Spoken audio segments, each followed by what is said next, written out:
जम्मू कश्मीर के जितने भी कैजुअल लेबर हैं, जितने भी नीड बेस्ड वर्कर्स। तो यहाँ पर अभी एक लेटेस्ट अपडेट तमाम आर्जी मुलाजमीन की रेगुलाइजेशन पॉलिसी के रिगार्डिंग निकल कर आ चुकी है। यहाँ पर क्या कुछ अपडेट, यहाँ पर तमाम डेली वेजर्स भाइयों की रेगुलाइजेशन पॉलिसी जो है यहाँ पर प्रोसेस चल रहा है, कब तक जो है उसको स्टार्ट किया जाएगा। यहाँ पर एलजी गवर्नमेंट जो है कब तक तमाम डेली वेजर्स भाइयों के फेवर में आएगी। यहाँ पर आपकी मिनिमम वेजेस एक्ट यहाँ पर कब तक as per Delhi UT implement होने वाला है, और पेंडिंग वेजेस जो है यहाँ पर 70 मॉस्ट की है उसको यहाँ पर कब तक रिलीज किया जाएगा। काफी इंपॉर्टेंट अपडेट जो है अभी निकल कर आ चुकी है, जो कि आपको इस अपडेट को जानना बेहद जरूरी है। सबसे पहले यहाँ पर आप ये अपडेट देखेंगे, लेकिन ये अपडेट स्टार्ट करने से पहले अगर आप हमारे इस YouTube चैनल पर पहली बार विजिट कर रही हो तो YouTube चैनल को सब्सक्राइब करना ना भूलें। जम्मू कश्मीर के जितने भी कैजुअल लेबर हैं, जितने भी नीड बेस्ड वर्कर्स हैं, जिनका मैटर पहले हाई कोर्ट में चल रहा था रेगुलराइजेशन को लेकर, तो उसमें कुछ एक रिलैक्सेशन कुछ कर्मचारियों को जरूर दी गई थी। कुछ कर्मचारियों को यहाँ पे पक्का कर दिया गया था अलग अलग डिपार्टमेंट में, बट अन्य जो डेली वेजर्स हैं वो अब भी लगातार प्रदर्शन कर रहे हैं। लेकिन अब की जो लेटेस्ट खबर आ रही है वो ये है कि सुप्रीम कोर्ट तक अब ये मैटर पहुंच चुका है। जो रेगुलराइज हुए थे वो भी इसके अंदर आएंगे, और जो एट प्रेजेंट चल रहे हैं उनके विषय में भी यहाँ पे पूरी डिटेल में जांच पड़ताल की जाएगी। अब एक्चुअल में खबर क्या आ रही है वो मैं आपको बता दूं।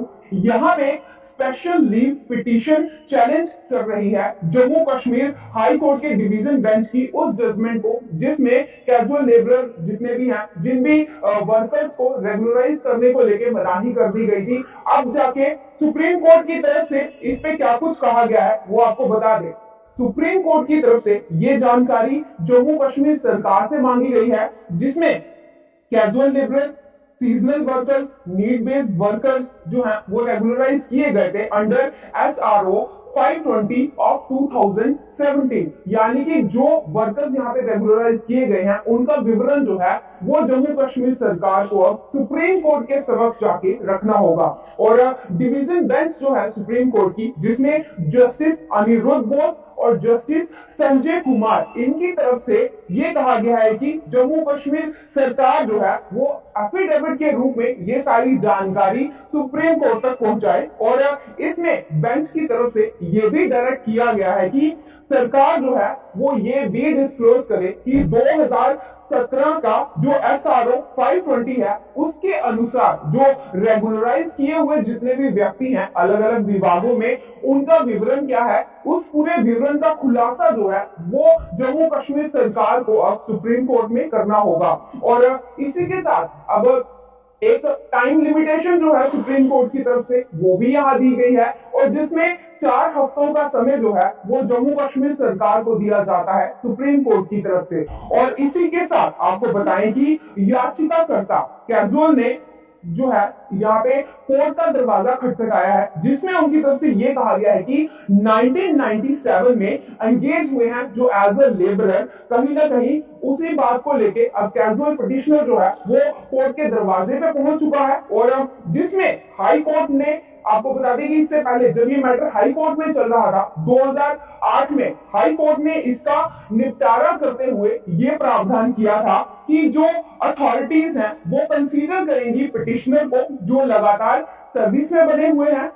और साथ ही हाईकोर्ट की पीठ ने यह भी देखा था कि जो भी कैजुअल लेबर हैं जिनकी रेगुलराइजेशन की जो वो मांग नहीं कर सकते हैं, क्योंकि इसके पीछे वजह क्या थी, क्योंकि इस तरह के दावे के लिए उनके पक्ष में कोई निहित आधार नहीं मिल रहा है। इसलिए ये जब निर्णय लिया गया था, इसी के ऊपर आपको बता दें कि रेगुलराइजेशन के लिए, कर्मचारियों की रेगुलराइजेशन के लिए SRO यहाँ पे बनाए गए थे, जिनमें 2 SRO का यहाँ पे वर्णन किया जा रहा है। सबसे पहले SRO 64 ऑफ 1994 और दूसरा यहाँ पे आता है SRO 520 ऑफ 2017।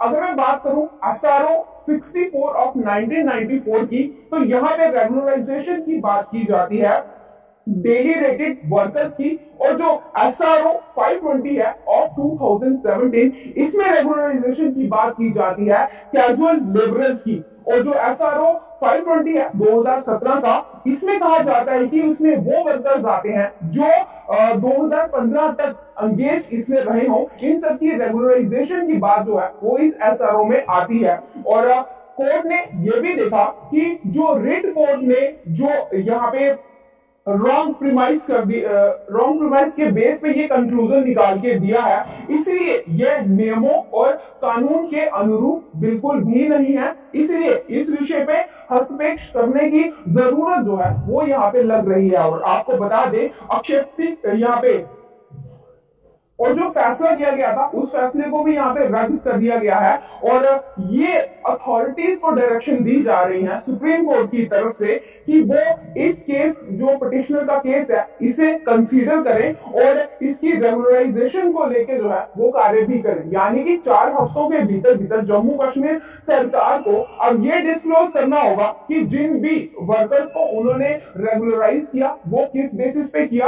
और साथ ही साथ अब ये मैटर जैसे जैसे आगे बढ़ेगा जितने भी नीड बेस्ड वर्कर्स हैं, जितने भी अलग अलग डिपार्टमेंट के वर्कर्स हैं जो कि अभी तक रेगुलर नहीं हो पाए हैं, उनका भी यहाँ पे डिटेल में ब्यौरा लिया जाएगा। क्योंकि एसआरओ की अगर बात की जाए 520 के अनुसार तो जो 2015 तक कार्यरत थे उनका यहाँ पे रेगुलराइज होना जो है वो मान्य माना जाता है। अब सुप्रीम कोर्ट की तरफ से इस पिटीशन को जो हरी झंडी कहीं ना कहीं दी गई है, अब इसमें कौन सी चीजों पे निर्णय लिया जाएगा, क्या बाकी के जो डेली वेजर्स हैं उन्हें भी रेगुलराइज करने का जो निर्णय है क्या वो लिया जाएगा, जो पहले से रेगुलराइज हो चुके हैं वो किन बेसिस पे हुए हैं, इनकी डिटेल में जानकारी जो है वो जल्द दी जाएगी। अब आने वाले समय में अगर डेली वेजर्स को लेके एक महत्वपूर्ण निर्णय यानी कि गुड न्यूज कहे या एक हरी झंडी कहे अगर वो दिखा दी जाती है सुप्रीम कोर्ट की तरफ। तो जैसा कि आप सभी ने यहाँ पर regularisation policy, minimum wages act और पेंडिंग वेजेस के रिगार्डिंग क्या कुछ यहाँ पर इंपॉर्टेंट इन्फॉर्मेशन जो है निकल कर आ चुकी थी। जैसा कि आप सभी ने वीडियो में सब कुछ जान ही लिया है कब तक जो है आपकी पेंडिंग वेजेस रिलीज होने वाली है। जैसा कि आप सभी ने वीडियो में जान ही लिया है यहाँ पर रेगुलराइजेशन पॉलिसी की क्या कुछ अपडेट निकल कर आ चुकी थी तमाम टेम्परेरी वर्कर्स के रिगार्डिंग। तो जैसा कि आप सभी ने वीडियो में जान ही लिया था, यही थी आज की अपडेट। नेक्स्ट अपडेट के लिए चैनल को सब्सक्राइब करना ना भूले। इसी यूट्यूब चैनल पर जो है तमाम डेली विजर्स भाई की हर एक अपडेट आपको इसी यूट्यूब चैनल पर मिलती रहती है।